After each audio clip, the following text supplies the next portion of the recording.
Praise the Lord. Hallelujah. విలాప వాక్యములు గ్రంథము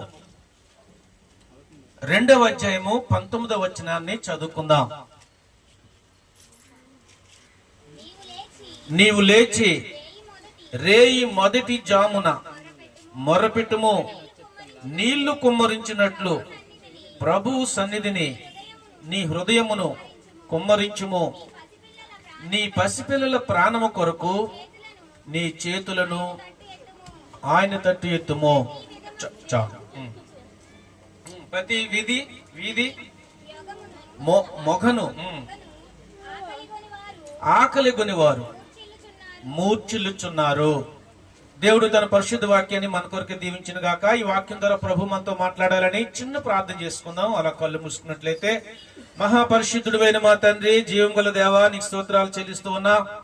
విలాప వాక్యాల నుంచి ఇర్మియా రచించిన మాట ప్రభువా మేము చదువుకున్నాం. ఈ వాక్యం ద్వారా మీరు మాతో సూటిగా స్పష్టంగా మాట్లాడమని దేవా ప్రార్థన చేసుకుంటున్నాం. ప్రభువా నువ్వు మాట్లాడితేనే మేము బ్రతుకుతాం. ప్రభువా నీ వందనాలు. నీ సన్నిధి మాతో ఉంచి నడిపించండి. మహిమ ఘనత ప్రభావాలు మీరొక్కరే పొందుకోమని యేసు ప్రభు నామములో ప్రార్థిస్తున్నాము తండ్రి, ఆమేన్. హల్లెలూయా. ప్రభువునందు ప్రియమైన దేవుని సంగమా, విలాప వాక్యాలు గ్రంథము గ్రంథకర్త ఇర్మియా రాసిన గ్రంథం. ఇక్కడ ఇర్మియా ఇశ్రాయేలు ప్రజల కొరకు ప్రార్థన చేస్తా ఉన్నాడు. ఇశ్రాయేలు బిడ్డల కొరకు ప్రార్థన చేస్తున్నాడు. ఎందుకు ప్రార్థన చేస్తా ఉన్నాడు అనంటే, వారు చెరలోనికి వెళ్ళిపోతారు.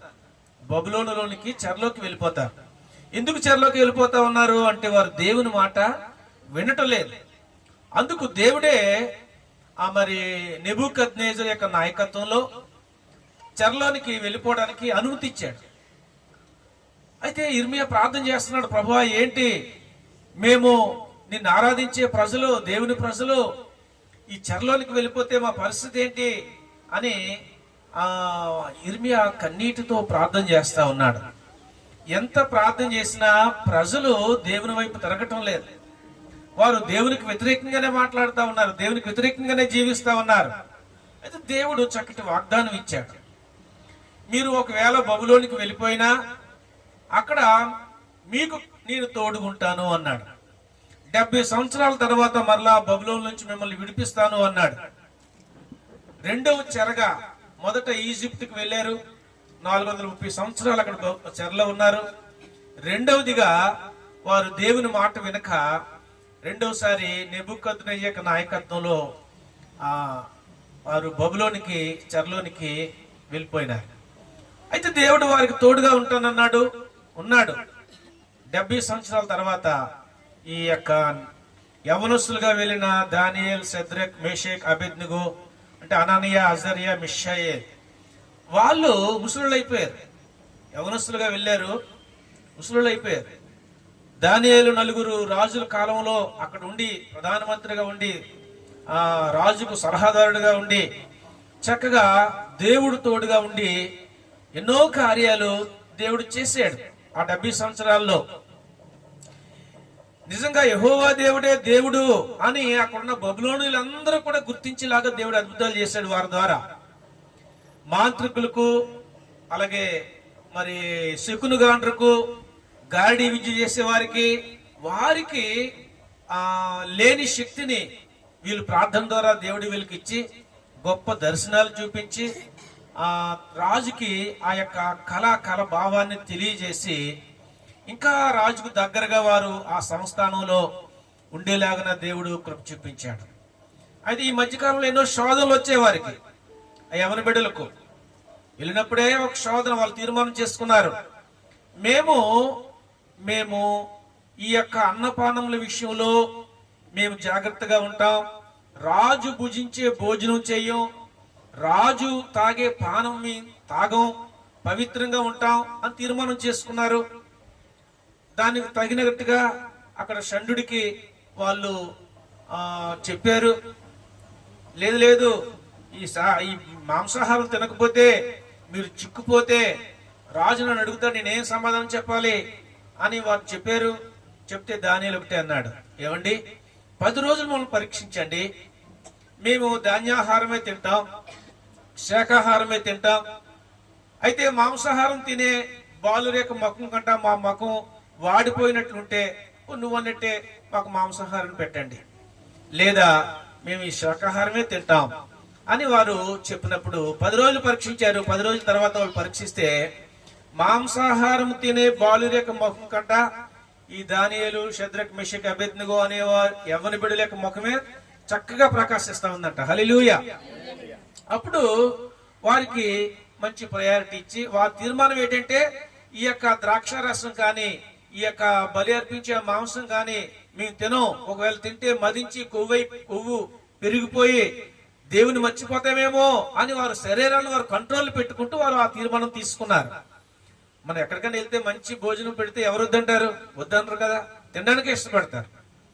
కానీ వాళ్ళు అలా తీర్మానం చేసుకున్నారు. సరే ప్రియులారా, అయితే దేవుడు వారికి తోడుకున్నాడు. కొన్నిసార్లు ఎన్నో శోధనలు వచ్చాయి మనకు తెలుసు. అయితే ఒక రోజు వాళ్ళు అగ్నిగుండంలో వేసేసారు. ఎవరిని? షద్రక్, మెషక్, అబేద్నెగోల్ని వేస్తారు. ఎందుకు వేస్తారు?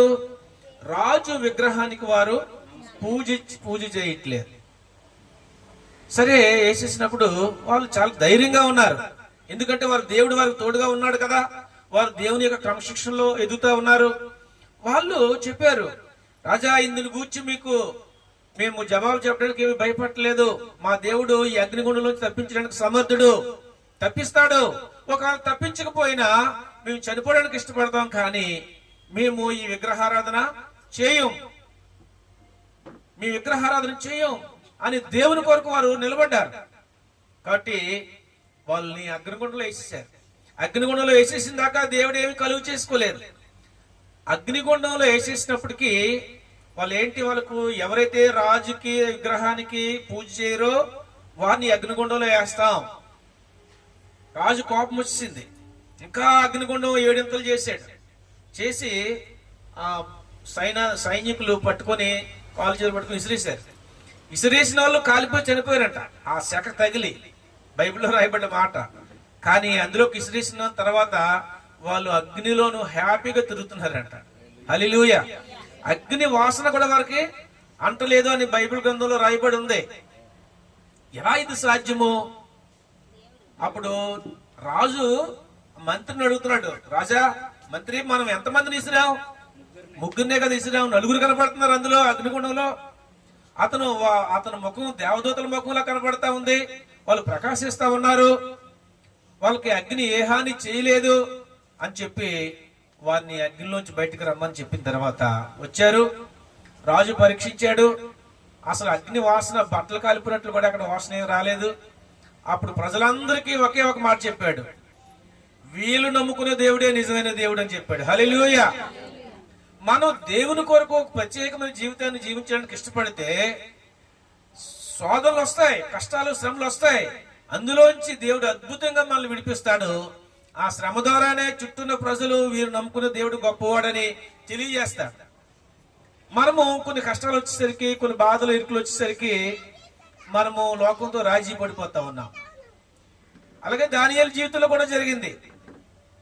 రాజుకి ఇష్టం లేకపోయినా ఆ రాజుని సింహానుభవంలో వేయడానికి అలాగ నాకున్న మంత్రులు ప్రేరేపించారు, కుట్ర పన్నారు. అయినప్పటికీ దానియేలు ఏమీ భయపడలేదు. ప్రార్థన చేస్తున్నాడు. ప్రతిరోజు ముమ్మారు ప్రార్థన చేసినట్లుగానే ప్రార్థన చేస్తున్నాడు. ప్రియ దేవుని బిడ్డలారా, సింహాల బోన్లో వేసేయడానికి సిద్ధమైపోయారు. సింహాల బోన్లో వేసేసినప్పటికీ కూడా దేవుడు కలుగు చేసుకోలేదు. పడేసిన తర్వాత ఆ రోజంతా వచ్చి తెల్లవారుజామున రాజు రాత్రికి భోజనం చేయలేదట. ఆయన డాన్స్లు వేసుకుని క్లబ్ పాటలు విని చేస్తారు కదా, ఆ పాటలు, నృత్యాలు, డాన్సులు ఆపేసాడట. రాత్రి తెల్లవారులు కూడా ఆ దానియేలు దేవునికి ప్రార్థన చేస్తున్నాడంట. దానియేలు మంచోడు, నువ్వు దానియేలు దేవుడు కాపాడాలి అని చెప్పేసి తెల్లవారికి ముందే వచ్చి దానియేలు పరామర్శిస్తున్నప్పుడు దానియేలు ఆ రాజు పిలిస్తే వెంటనే పలికాడంట. పలికి ఏమన్నాడు? రాజు చిరంజీవి అవును గాక అంటున్నాడు. అయ్యా, నీ దృష్టికి నేను పాపం చేసిన వాడిని కాదు కదా అంటున్నాడు. హల్లెలూయా. వెంటనే దానియేలు తీసుకొచ్చారు బయటికి. తర్వాత ఎవరైతే కుట్ర పన్నారో వారిని సింహాల బోన్లో వేసారు. సింహాల బోన్లో వేసేస్తే ఆ సింహాలు ఏం చేసేయట, ఇంకా నేల పడకముందే దుమ్ములతో సహా తినేసేయంట ఆ బోన్లో పడేసినారు. అంటే దేవుడు సింహాల యొక్క నోర్లు ఏం చేయించాడు, ఊహించాడు. దేవునికి ఏదైనా సాధ్యం, ఏదైనా చేయగలడు. ప్రకృతి ఆయనకు లోబడుతుంది, జంతువులు ఆయనకు లోబడతాయి, ఆయన ఏదైనా చేయగలడు. అయితే ప్రియ దీని బిడ్డలారా, మనం దేవునికి ఇష్టంగా ఈ భూలోకంలో జీవించగలిగితే, పూర్ణ హృదయంతో పూర్ణ ఆత్మతో మన ప్రభువుని సేవించగలిగితే అద్భుతాల దేవుడు చేస్తాడు. ఇక్కడ మనము చూస్తే, ఇక్కడ మనము నీవు లేచి రేయి మొదటి జామున మొర్ర పెట్టుము అనే మాట చూస్తున్నాం. రేయి మొదటి జామున, జాము అంటే ఎన్ని గంటలు? 3 గంటలు. అంటే రాత్రి 4 జాములు, 4 3 12 గంటలు. 12 గంటలు రాత్రి, 12 గంటలు పగలు. మొదటి జాము అనుకుంటే ఒకవేళ 6 నుంచి 7 8 9 గంటలు అనుకోవచ్చు. మన ఇండియన్ కాలం ప్రకారం అయితే రాత్రి 12 గంటలు మన డేట్ మారుతుంది. 12 గంటల నుంచి 1 గంట 2 3 గంటల వరకు మొదటి జాము అనుకోవచ్చు. ఏదేమైనా దేవుని ప్రజలు, దేవుని బిడ్డలు కుటుంబ క్షేమం కొరకు, బిడ్డల క్షేమం కొరకు మనము మొర్ర పెట్టి మన చేతులు పైకెత్తి ప్రార్థన చేయాలి. హల్లెలూయా, హల్లెలూయా. మనము ప్రార్థించేవారుగా ఉండాలి. ప్రార్థించడం మీద ఎన్నో ప్రసంగాలు చేయొచ్చు, కానీ ప్రార్థన చేస్తా ఉన్నామా? ప్రార్థించేవారుగా ఉండాలి. తెల్లవారు లేచి ప్రార్థన చేయాలి. అర్ధరాత్రుల్లో తెలివి వస్తే ప్రార్థన చేయాలి. మనము దేవుని కొరకు ఈ లోకంలో జీవించాలి అంటే ప్రార్థన చేస్తేనే జీవించగలం, లేకపోతే ప్రార్థన చేయకపోతే దేవుని కొరకు జీవించలేం అనే మాట పరిశుద్ధ గ్రంథంలో మీకు తెలియజేస్తున్నాను. ఈరోజు అలాగ ప్రార్థించినప్పుడు, వారి యొక్క తల్లిదండ్రులు బిడ్డల కొరకు ప్రార్థించినప్పుడు బిడ్డలు దేవుడు ఎలా దీవించాడో మనము ఒక 3 భక్తులు చూద్దాం, లేక టైం ఉంటే 4. ఒకవేళ ప్రార్థించలేని తల్లిదండ్రులు ఉంటారు, వాళ్ళు గొప్ప సేవ చేయొచ్చు, ఎన్నెన్నో ఘనకార్యాలు చేయొచ్చు, కానీ కుటుంబం కొరకు బిడ్డల కొరకు ప్రార్థన చేయలేని వారు, వారి యొక్క బిడ్డలు కుటుంబం ఎలా పతనం అయిపోయిందో మనం చూసుకుని ముగించుకుందాం. సరే, మనం మొట్టమొదటిగా చూస్తే అబ్రహాము గురించి మనకు తెలుసు. అబ్రహాము ఆయన గొప్ప ప్రార్థనా పరుడు, విశ్వాసుల యొక్క వీరుడు, విశ్వాసులకు తండ్రి, మూల పురుషుడు. అలాంటి అబ్రహాము ఆయన గొప్పగా ప్రార్థన చేస్తా ఉన్నాడు. దేవుడు అతని ప్రార్థన విన్నాడు. ఆదికాండము 17వ అధ్యాయము 20వ వచనం చదువుకుందాం. ఆదికాండము 17వ అధ్యాయము 20వ వచనం. ఇష్మాయేలును గూర్చి నీవు చేసిన మనవి నేను వింటిని, ఇదిగో నేను అతన్ని ఆశీర్వదించి అతనికి సంతానాభివృద్ధి కలుగు చేసి అత్యధికముగా అతను విస్తరింపజేసేదను. అతడు 12 మంది రాజులను కనును, అతను గొప్ప జనముగా చేసేదను. చేతుల పైకెత్తి దేవుని స్తుతిద్దామండి. హల్లెలూయా. అబ్రహాము ఇష్మాయేలు కొరకు చేసే ప్రార్థన. బిడ్డలారా, ఇష్మాయేలు మరి షారా ఏమంటుందంటే, ఇష్మాయేల్ని తన తల్లిని వెళ్ళగొట్టండి అంటుంది. వీళ్ళ చరిత్ర మనకు తెలుసు. అబ్రహాం భార్య సారా, వారికి పిల్లలు లేరు కాబట్టి ఒక సలహా ఇచ్చింది భర్తకి. ఏం సలహా ఇచ్చింది? ఇదిగో నా దాసి ఉంది, నా దాసితో నువ్వు ఉండు, మీకు పిల్లలు పుడితే వారి పిల్లలు మన పిల్లలే అని తన దాసిని తనకు భార్యగా ఇచ్చింది. ఇచ్చినప్పుడు అబ్రహాము ఆ దాసితో ఉండగా కుమారుడు పుట్టాడు. ఆయన పేరు ఏం పేరు? ఇష్మాయేల్ పుట్టాడు. ఇష్మాయేల్ పుట్టేసరికి అబ్రహాం చాలా సంతోషపడిపోతా ఉన్నాడు. కొంతకాలం అయింది. అలాగే సారాకి కూడా దేవుడు కుమారుడు ఇచ్చాడు. వాడు చిన్నవాడు, వీడు పెద్దవాడు. సాధారణంగా పిల్లలు పెద్దోళ్ళు ఏం చేస్తారు? చిన్నోళ్ళని కొడతారా? కొడతాడు. ఈ యజమానుడి పిల్లడు, ఈ దాసి పిల్లలకి వాళ్ళకి ఏమి వ్యత్యాసం ఏమి ఉండదు. అందరి పిల్లలు కలిసి ఆడుకుంటే ఈ ఇస్సాకుని ఇష్మాయేల్ కొనేసేవాడు. అది చూసింది ఎవరు? షారా. భరించలేకపోయింది, ఓర్చుకోలేకపోయింది. నేను యజమానురాలిని, ఇది దాసి కుమారుడు నా కుమారుని కొడతాడా? ఎంత మందలించినా వాడు ఊరుకునేవాడు. పెద్దోడు, ముందు పుట్టాడు కాబట్టి వాడు కొట్టేసేవాడు. ఇంక భరించలేక ఈ దాసిని కుమారుని పంపించే అని చెప్పింది. ఎందుకంటే ఆమె కన్నది కాదు కదా, ఇష్మాయేల్ ఆమె కనలేదు కాబట్టి తన కొడుకు మీద ఉన్న ప్రేమ ఆ అవతలోడి మీద ఉండదు కదా, ఉండదు. కానీ అబ్రహాంకు మాత్రం ఉంటుందా ఉండదా? ఉంటది. అబ్రహాము ఇస్మాయిల్ కన్నాడు, కానీ చాలా కష్టమైపోయింది. ప్రార్థన చేస్తున్నాడు, ప్రభు ఎలా పంపించేయాలి ఇప్పుడు, వారితో మనకి మంచి ఫ్యామిలీ బాండింగ్ ఉంది, నా భార్య కదా అవన్నీ చూసుకున్నాను తీసుకుంటున్నాను, నా కొడుకు నా కుమారుడు అంటే ప్రార్థన చేస్తే దేవుడు అన్నాడు, నీ భార్య మాట విను అన్నాడు. మొదట నీ భార్య మాట విన్నావు కాబట్టి ఇప్పుడు కూడా నీ భార్య మాట విను అన్నాడు. కానీ వింటాను ప్రభా, నీ భార్య పంపించమంటే పంపించలేదు, కానీ దేవుడు పంపించమన్నప్పుడు తప్పలేదు, పంపించేస్తాను, కానీ ఎక్కడున్నా వీళ్ళిద్దరిని నువ్వు దీవించాలా అని ప్రార్థన చేశాడు. ప్రార్థన చేస్తే మనం చదువుకున్న వచనంలో ఇష్మాయేల్ గురించి దేవుడు ఏం చెప్తున్నాడు,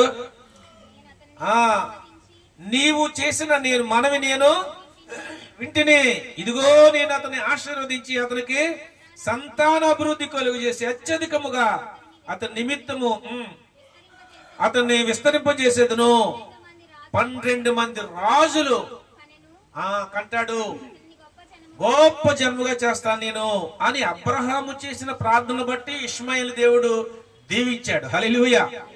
ఈరోజు మనము మన పిల్లల కొరకు ప్రార్థన చేయాలి. మన పిల్లల కొరకు మనకున్నంత భారము ఒకవేళ పక్క సహోదరికి ఉండదు, లేక పాస్టర్ గారికి కూడా ఉండదు. ఎప్పుడైనా ప్రార్థన చేస్తారు ఇంటికి వచ్చి, లేక సంఘంలో ప్రార్థన చేయొచ్చు, కానీ అంత ప్రసవేదన ఉండదు కదా. పిల్లలు పాడైపోయినప్పుడు మన పిల్లలు కొరకు మనము భారం ఉన్నట్టు ఎవరికి ఉండదు. అయితే దేవుడు చెప్తున్నాడు, నీ పసిపిల్లల కొరకు, నీ యవ్వని పిల్లల కొరకు రేయి మొదటి జామున నీళ్లు కుమ్మరించినట్లు దేవుని సన్నిధిలో నీవు నీ హృదయాన్ని కుమ్మరించు. నీళ్లు ఎలాగైతే దిమ్మరిస్తావో నీ హృదయాన్ని ప్రభు సన్నిధిలో కుమ్మరించి కన్నీరు కాచి నీ బిడ్డల కొరకు ప్రార్థన చేయి, వారి కొరకు చేతులెత్తు, నేను వారిని దీవిస్తాను అన్నాడు దేవుడు. హల్లెలూయా.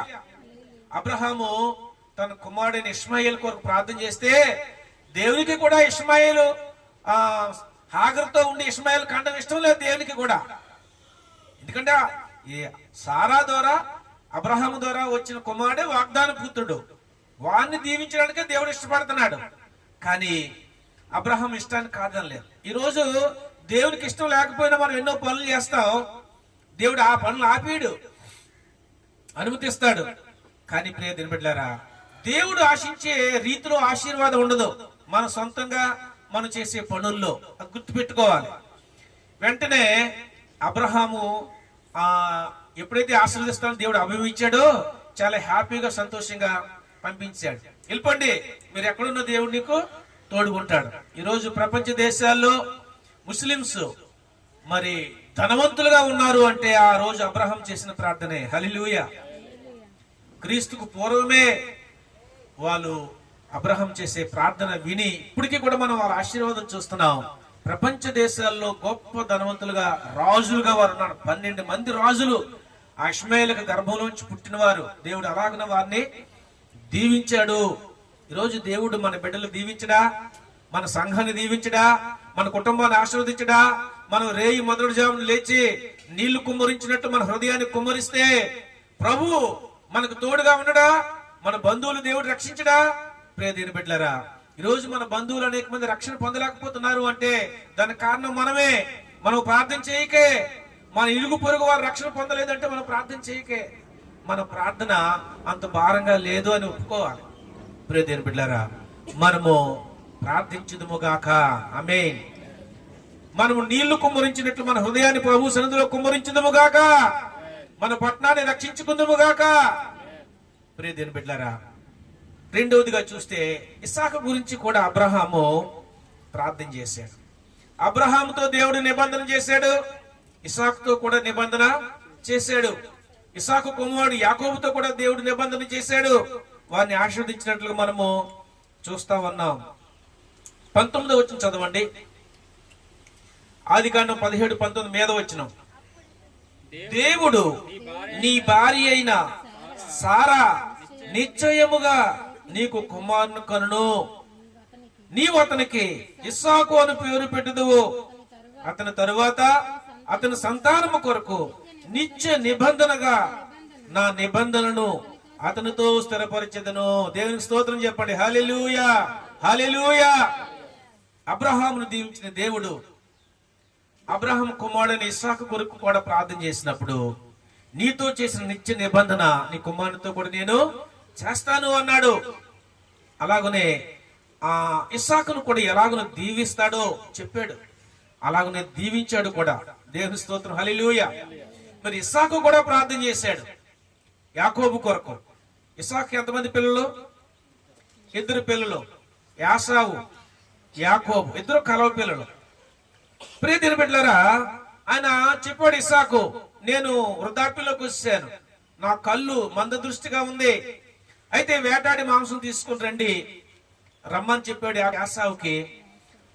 అది తిని తృప్తి పొంది నేను దీవిస్తాను అని చెప్పాడు. జ్యేష్ఠ కుమారుడు కాబట్టి యాసావు దీవిస్తానన్నాడు. కానీ జ్యేష్ఠత్వం యొక్క విలువ యాసావు గుర్తించలేకపోయాడు. ఎందుకంటే జ్యేష్ఠత్వాన్ని దేని కొరకు అమ్మేసుకున్నాడు? భోజనం కొరకు అమ్మేసుకున్నాడు. ఒక పూట కూడి కొరకు జ్యేష్ఠత్వాన్ని కోల్పోయినా, అక్కడ చాలా మాట కొంచెం మోటుగా ఉంటది, భ్రష్టుడు అనుంది. భ్రష్టుడు జ్యేష్ఠత్వం యొక్క విలువ తెలియక భోజనం కొరకు దాన్ని అమ్మేసుకున్నాడు. యాకోబు అయితే ఆయన పోరాట ప్రతిమ కలిగిన వాడు. తల్లి గర్భములోనే యాసావు యొక్క మడిము పట్టుకుని పుట్టాడంట. అంటే నీకంటే నేను ముందు పుట్టాలి, ఆ జ్యేష్ఠత్వం నాకు కావాలి అనుకొని. కానీ అప్పుడు అవ్వలేదు. కానీ పుట్టిన తర్వాత ఆ జ్యేష్ఠత్వం కొరకు సంపాదించుకున్నాడు. అలాగని ఇప్పుడు తండ్రి చెప్తున్నాడు, వేటాడి మాంసం తీసుకునిరా, నేను తిని తృప్తి పొంది నేను ఆశీర్వదిస్తాను అంటే ఆ మాట విన్నాడు. వీడు అడవికి వెళ్ళి వేటాడి మాంసం తెచ్చే లోపే తల్లి సహాయంతో చక్కగా భోజనం సిద్ధపరిచి ఒక మేకపిల్లను వధించి అది భోజనం తండ్రికెట్టి ఆశీర్వదిస్తే ఆశీర్వాదం పొందుకున్నాడు. హల్లెలూయా, హల్లెలూయా. ప్రియమైన బిడ్డలారా, ఇక్కడ మనం చూస్తాం ఎలాగున ఆశీర్వదించబడ్డాడో బైబిల్ గ్రంథంలోంచి. ఆదికాండము 27వ అధ్యాయము ఎలాగున ఆశీర్వదించాడో ఇస్సాకు. 28వ వచనం చదవండి. ఆకాశపు మంచును, భూసారమును, విస్తారమైన ధాన్యమును, ద్రాక్షారసమును దేవుడు నీకు అనుగ్రహించును. 29 కూడా. జనములు నీకు దాసులగుదురు, జనములు నీకు సాగిల పడుదురు, నీ బంధువులకు నీవు ఏలికవై ఉండుము, నీ తల్లి పుత్రులు నీకు సాగిల పడుదురు. నిన్ను శపించువారు శపింపబడుదురు, నిన్ను దీవించువారు దీవించబడుదురుగాక. హల్లెలూయా. యాకోబుకి దేవుడు అక్షరాల ఈ వాగ్దానాలు, ఈ యొక్క ప్రార్థనలో ఉన్న ఆ మాటలు అక్షరాల నెరవేర్చబడ్డాయండి. తన తల్లి పుత్రులు 12 మంది పుత్రులు, 12 గోత్ర కర్తలుగా దేవుడు చేశాడు. ఇష్మాయేల్ గురించి 12 మంది రాజుల్ని గర్భంలోంచి వస్తారన్నాడు. యాకోబుకి దేవుడు ఏం చేశాడు? 12 మంది పుత్రులు, ఆ 12 మంది 12 గోత్రకర్తలుగా దేవుడు చేశాడు. అయితే ఆయన చెప్పాడు, దేవుడు అద్భుతంగా యాకోబు బిడ్డల్ని దేవుడు దీవించాడు, ఆశీర్వదించాడు, గొప్ప జనముగా చేశాడు. ప్రియమైన బిడ్డలారా, ఈరోజు ఇశ్రాయేలు దేశమే ఆ యాకోబు ఇశ్రాయేల్ గా మార్చాడు పేరు. ఆయన పేరునే ఒక దేశము ఉండడం అనేది మనము చూస్తా ఉన్నాం. కాబట్టి ప్రియమైన బిడ్డలారా, మనం ప్రార్థన చేస్తే దేవుడు తల్లిదండ్రుల యొక్క ప్రార్థన విని బిడ్డలు దీవిస్తాడు. ఎలా దీవిస్తాడో బైబిల్ గ్రంథంలో మనం చూస్తా ఉన్నాం. మనం శ్రద్ధ తీసుకోవాలి. మనకు వాక్యాలు తెలుసు, మొక్క వంగకపోతే మోనే వంగదని. చిన్నప్పుడు మనం వారిని అల్లర్చిల్లరగా విడిచిపెడితే, మనతో పాటు దేవుని సన్నిధికి వాళ్ళని తీసుకుని రాకపోతే, పెద్ద అయిన తర్వాత వారు దేవుని మాట వింటారా? వినరు. అక్కడ రామాభిలేషన్ మేలు సంఘానికి వెళ్ళేవారు. అయితే పెళ్ళైన తర్వాత, పెళ్ళైన వెంటనే ఇక్కడికి వచ్చాం మేము. పెళ్ళైన వెంటనే ఇక్కడికి వచ్చాం. ఇక్కడ తర్వాత ఇక్కడే 2 పిల్లలు పుట్టారు. ఒక సైకిల్ ఉండేది, ఎదర బేబీ సీట్ ఉండేది. ఆ బేబీ సీట్ మీద పెద్దోడిని ఎక్కించుకుని, వెనకాతల నా భార్యని చిన్న కుమార్ని ఎక్కించుకుని సైకిల్ తొక్కుంటూ అక్కడికి వెళ్ళేవారు. అందరికంటే ముందెళ్ళి కుర్చీలు టెంట్లు వేసేవారు. మళ్ళీ వచ్చి మళ్ళీ చర్చికి వెళ్ళేవారు. మళ్ళీ చర్చ అయిపోయిన అందరి ఇంటికి వెళ్ళిపోతే ఆ కుర్చీలు టెంట్లు తీసి మళ్ళీ సైకిల్ ఎక్కించుకుని ఇంటికి వచ్చేవారు. చిన్న వయసు నుంచి ఆల్రెడీ పేరుకి అయితే పిల్లలు తీసుకెళ్లిపోయేవారు. ప్రతి గృహకూడికి వెళ్ళేవారు. అలాగనే మన పిల్లలు దేవుని సన్నిధిలో మనం పెడితే, మన పిల్లల కొరకు ప్రార్థన చేస్తే తప్పనిసరిగా దేవుడి బిడ్డలు దీవిస్తాడు. దేవుని నమ్ముకునే బిడ్డలు ఉన్నతమైన స్థానంలో ఉండాలి, వారు ఆశీర్వదించబడిన వారుగా ఉండాలి, ఆ చుట్టూ ఉన్న ప్రజలకు ఆశీర్వాదకరంగా ఉండాలి. వారి ద్వారా, మన యవ్వన బిడ్డల ద్వారా చాలా మంది ప్రభావితం చేయబడాలి. అంతేకాని వారి పాడైపోవడం దేవునికి ఇష్టమో లేదు. మనము మన పిల్లల పట్ల శ్రద్ధ తీసుకుని వారికి ప్రార్థన చేయించడం, కుటుంబ ప్రార్థనలో వారిని కూర్చోబెట్టడం. ఇప్పటికీ కూడా మేము మా పిల్లలు నలుగురు కలిసి కుటుంబ ప్రార్థన చేసుకుంటాం. ప్రియ దేవుని బిడ్డలారా, కుటుంబ ప్రార్థన మన సంఘమే, మన ఇల్లే మన సంఘం. మీ ఇల్లే ఒక చర్చ్. మీరు అలాగన దాన్ని క్రియేట్ చేసుకోవాలి. అలాగని మీరు దేవుని ఆరాధించాలి. మన హృదయమే దేవుని ఆలయం. మన హృదయంలో ప్రభు ఉంటాడు. మనం పూర్ణ హృదయంతో ప్రభువుని ఆరాధిస్తే మన పిల్లలు దేవుడు విడిచిపెట్టేసేవాడు కాదు. ప్రార్థన చేయండి. ప్రార్థన చేస్తే తప్పనిసరిగా దేవుడు ప్రార్థనకు ప్రతిఫలము ఇస్తాడు అనేది దేవుని పరిశుద్ధ గ్రంథం నుంచి మనము చూస్తా ఉన్నాం. మరొక ప్రార్థన చేసుకుందాం. హన్నా చేసే ప్రార్థన. మొదటి సమూయేలు గ్రంథంలో హన్నా ఎలాగున తన బిడ్డ కొరకు ప్రార్థన చేసి ప్రసవ వేదన పడిందో. హన్నాకు పిల్లలు లేరండి. అన్నాకు పిల్లలు లేరు. అలా పెనిన్నాకు పిల్లలు ఉన్నారు. అయితే అన్న తన భర్త ఎల్కానా ఈ యొక్క పిల్లలు లేరు అనే మనోవేదన, భారం అతనికి ఉంది, చాలా వేదన. అయితే తన తోటికోడలు కూడా ఏం చేసేదట, ప్రతిరోజు గుడ్రోలని దెప్పేది, లేక టార్చర్ పెట్టేది, లేక విమర్శించేది, బాధ పెట్టేది. మనిషి యొక్క మాటలే కత్తిపోట్లు గుచ్చుకుంటాయంట గుండెల్లో. మన శత్రువులు ఎక్కడో ఉండరంట, మన ఇంట్లోనే ఉంటారంట కదా. మన బయటోళ్ళు ఒకవేళ ఒక మాట అన్నా పడవచ్చు, కానీ ఇంట్లో వాళ్ళే మనల్ని విమర్శిస్తే, మన బంధువులే మనల్ని విమర్శిస్తే ఆ మాటలు మనం తట్టుకోలేం. అలాగ హన్నా చాలా కుమిలిపోయింది. పిల్లలు లేరు అన్న దానికంటే కూడా మరి గుడ్రాలు అనే విమర్శించి ఆ మాట తన హృదయంలో ఎంతో గాయం చేసుకుంది. అయితే ఆమె ఒక తీర్మానం చేసుకుంది, ప్రభు సన్నిధిలో నేను ఉపవాసం ఉండి ప్రార్థన చేస్తాను అని ప్రార్థన చేసింది. దేవుడు ఒక కుమారుని ఇస్తే ఆ కుమారుని ఏం చేసిందంట, అక్కడే మురికిందంట. 1:28 చదవండి. కాబట్టి నేను ఆ బిడ్డను యెహోవాకు ప్రతిష్ఠించుచున్నాను, తాను బ్రతుకు దినములన్నిటను వాడు యెహోవాకు ప్రతిష్ఠితుడని చెప్పెను. అప్పుడు వాడు యెహోవాకు అక్కడే మురికెను. దేవుని స్తోత్రం, హల్లెలూయా. దేవునికి తన బిడ్డను ప్రతిష్ఠించింది. మొక్కడము అంటే ఏంటి అర్థం అమ్మా? మొక్కడం అంటే ఏంటి? అర్పించడం, లేక ఆరాధన చేయటం. హల్లెలూయా. అర్పించడం, మొక్కడం అంటే అర్పించడం, ఆరాధన చేయటం. తన బిడ్డ కొరకు మొక్కుకుంది, దేవునికి ఆరాధన చేసింది, దేవునికి ప్రతిష్ఠించింది. దేవుని బిడ్డ దేవుడు ఇచ్చాడు, దేవుని సేవ కొరకు ఈ బిడ్డను నేను ప్రతిష్ఠిస్తా ఉన్నాను అని పాలు విడిచిన తర్వాత ఏలి ఆ యొక్క నాయకత్వంలో అక్కడ విడిచిపెట్టింది. దేవుడు అద్భుతంగా దీవించాడు. 3:20 చదవండి. మొదటి సమూయేలు గ్రంథము 3:20. కాబట్టి సమూయేలు యెహోవాకు ప్రవక్తగా దాను మొదలుకొని బేర్షెబా వరకు ఇశ్రాయేలు అందరూ తెలుసుకునిరే. దేవుని స్తోత్రం చెప్దాం, హల్లెలూయా. హన్నా చేసే ప్రార్థన బట్టి దేవుడు సమూయేలు ఎంతగానో దీవించాడు. ఆ రోజుల్లో యెహోవా వాక్కు రావటం అరుదు. షిలోహులో దేవుని మందిరం ఉండేది. అక్కడ ఏలి సేవ చేసేవాడు. ఏలికి కూడా భార్య పిల్లలు ఉన్నారు, కానీ దేవుడు మాట్లాడేవాడు కాదు. అలాంటి దేవుని వాక్ మాట్లాడడం అరుదు. అలాంటి దినాల్లో కూడా ఈ సమూయేలు అక్కడ దేవుని సన్నిధిలో పెరుగుతూ ఉంటే ఆ బాలుడైన సమూయేలు కొరకు చేసే ప్రార్థన, తల్లి ప్రార్థన విని ఆ బాలుడిని అంచులంచులుగా దేవుడు దీవించాడు. ఒకరోజు దేవుడే ప్రత్యక్షమై సమూయేలు అని పిలిచాడు. ముఖాముఖిగా దేవుడు మాట్లాడాడు. అది మొదలుకొని అతన్ని దేవుడు గొప్పగా దీవించాడండి. అతను న్యాయాధిపతిగా దేవుడు వాడుకున్నాడు. రెండోది ఒక ప్రవక్తగా దేవుడు వాడుకున్నాడు. మూడోది గొప్ప దైవజనుడిగా అతన్ని వాడుకున్నాడు. రాజులను ఆయన అభిషేకించాడు. అంత గొప్ప స్థానంలో ఉండడానికి గల కారణం ఏంటి అని అంటే అన్న ప్రార్థన వల్లే అని మనం చెప్పక తప్పదు.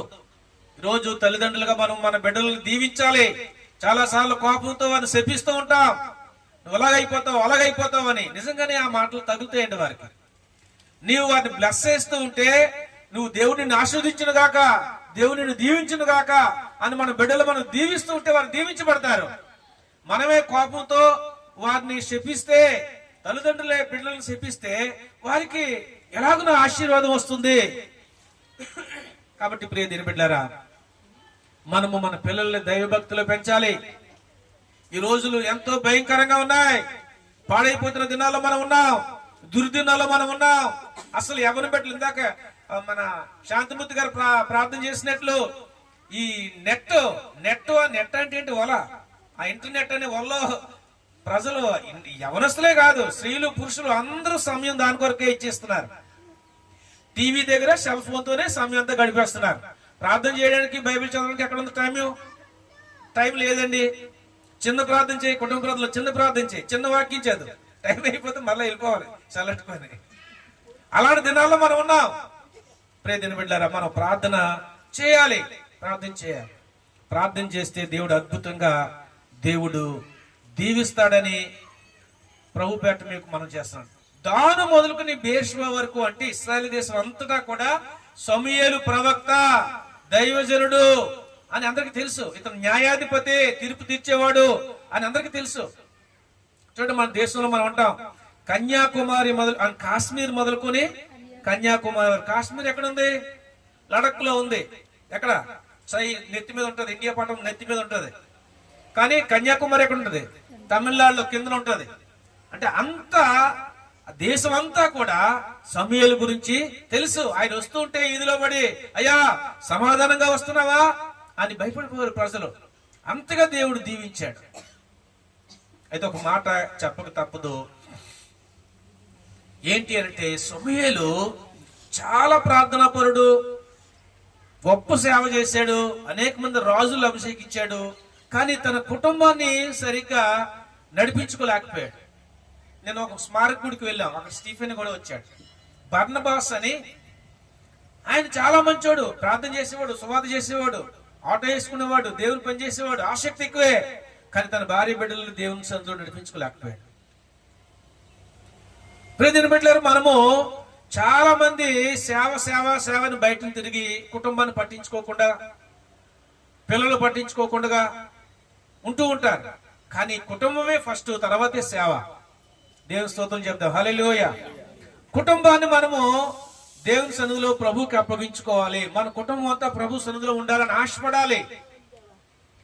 కుటుంబం అంతా దేవుని సన్నిధిలో ఉండాలని ఆశపడితే దేవుడు ఆశపడిన ప్రాణాన్ని దేవుడు దీవిస్తాడు. మరొక మాట చదవండి.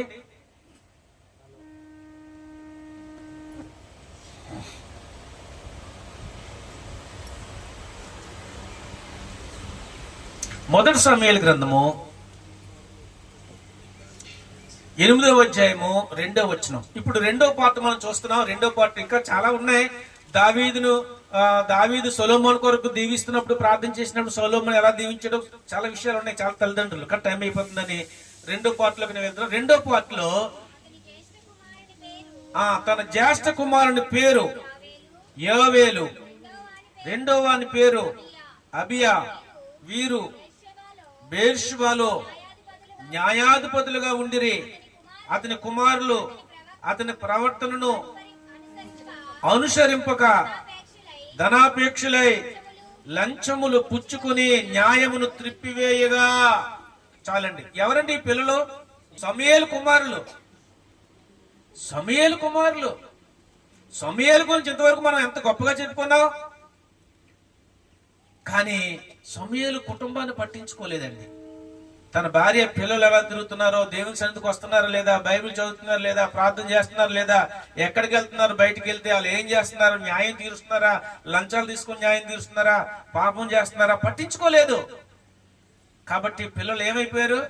న్యాయాన్ని త్రిప్పేసేవారు, దేవునికి వ్యతిరేకంగా తిరిగారు, ధనాపేక్షలు అయిపోయారు, లోకాన్ని ప్రేమించారు, లంచగొండలు అయిపోయారు. ప్రియదేని బిడ్డలారా, సమూయేలు ప్రార్థనా పరుడే కానీ పిల్లల కొరకు కుటుంబం కొరకు ప్రయాసపడలేదు. అది దేవుని చిత్తమో కాదు. మనము కుటుంబం కొరకు మన కుటుంబమును మనం సంరక్షించుకోవాలి. దేవుడు మనకి భార్యనిచ్చాడు, ఒక భార్యకు భర్తనిచ్చాడు. నీ భర్త కంటే ఎవరు ఎక్కువ కాదు, నీ భార్య కంటే నీకెవరు ఎక్కువ కాదు, నీ పిల్లల కంటే ఎవరు ఎక్కువ కాదు. నీ కుటుంబాన్ని నీవు దైవికంగా పెంచుకోవాలి. వారు తప్పు చేస్తే మందలించి ప్రేమతో దేవుని వాక్యంలో వారిని పెంచాలి. మనం కొట్టేసి తిట్టేస్తున్న మంత్రాన్ని వాళ్ళు బాగుపడరు. ప్రభువుకి వారిని అప్పగించాలి, ప్రభు చేతిలో పెట్టాలి. అప్పుడే దేవుడు వారిని మారుస్తాడు. మనం కూడా దేవునికి ఇష్టంగా మారాలి. మనము దేవునికి ఇష్టంగా మారకుండా మనము దేవునికి అనుగుణంగా మనం నడుచుకోకుండా ఎలా మన పిల్లలు మనం నడిపించుకోగలం? ప్రియదేని బిడ్డలారా, ఇక్కడ సమూయేలు యొక్క పిల్లలు వారు దేవుని సన్నిధిలో లేరు. పిల్లలు ఏం చేస్తున్నారో సమూయేలు పట్టించుకోలేదు. కానీ పిల్లలు చాలా బాధాకరము. వారు న్యాయాన్ని త్రిప్పివేశారని, లంచాలు తీసుకున్నారని, ఎంతో భ్రష్టులైపోయారని మనం చూస్తా ఉన్నాం. మనము ప్రార్థన చేయకపోతే మన పిల్లలు సరైన మార్గంలో నడుచుకోలేరు. రెండవదిగా ఏలీ గురించి మనం చూద్దాం. ఏలీ గురించి ఎన్నో వచనంలో ఉంది ఏలీ గురించి. మొదటి సమూయేలు గ్రంథము 2వ అధ్యాయము 34వ వచనం చదవండి.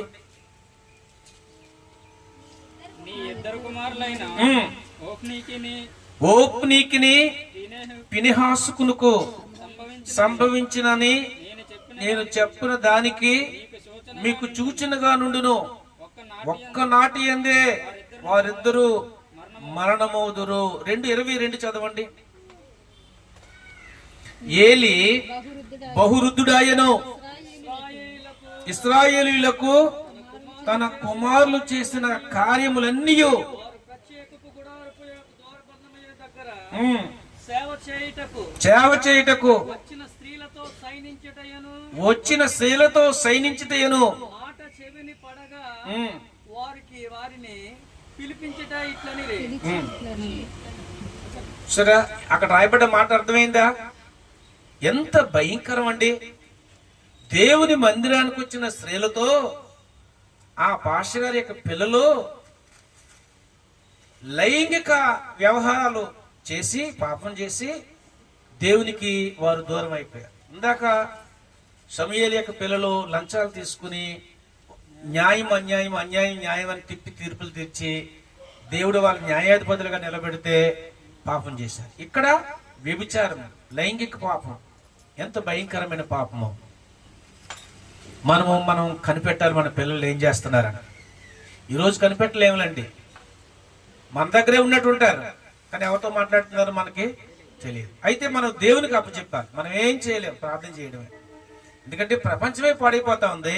అయినా సరే కలవ పువ్వు, ఆ తామరాకు నీటి మీద ఎంత బురదలో ఉన్నా తేలుతుంది. ఎలా తేలుతుందో మనము ఎంత భయంకరమైన ఏరియాలో ఉంటున్నా, మన చుట్టూ ఉన్న ఏరియా అంతా పాడైపోయినా, త్రాగుబోతులైనా మన పిల్లలు పాడైపోకుండా దేవుడు కాపాడగలడు. హల్లెలూయా, హల్లెలూయా. చాలా మంది పిల్లలు పాడైపోతారు, వేరే స్థలానికి తీసుకెళ్లిపోతారు. అక్కడన్నా అంతే, దేవుని భయం లేకపోతే.